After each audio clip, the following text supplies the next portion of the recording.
पर्व और तुम्हें एपरी भाव लिखा जाए।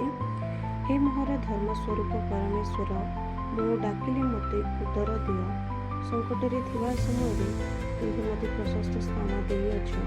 मत दया कर और मोहर प्रार्थना शुण।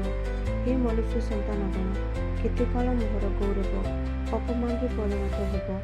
केते काल तुम्हें माने असरता को स्नेह करिब और मिथ्यार अन्वेषण करिब। मात्र सदाप्रभु आपणा पाई सर्वभक्त लोक पृथक करी रखी अछंती। यह ज्ञात हो मु सदाप्रभु को डाकिले से शुणिबे। भीत हुओ नाही और पाप कर नाही। तुम्हें माने शଯ୍या उपरे मने मने कथा कही नीरव हो धर्म बलि उत्सर्ग कर और सदाप्रभु ठारे विश्वास कर। अनेके कहती कि आम्भମାନଙ୍କୁ मंगल देखाइब। हे सदाप्रभु आम्भମାନଙ୍କ प्रति आपणा मुखर तेज प्रकाश कर। तुम्हें मो अंतकरण में आनंद देइछ। ताहा सेमानक शस्य और द्राक्षारस वृद्धि कालर आनंद अपेक्षा अधिक। मु शांति शयन करी और निद्रा जीवी। कारण हे सदाप्रभु केवल तुम्हें मत निरापद बास कराउछ।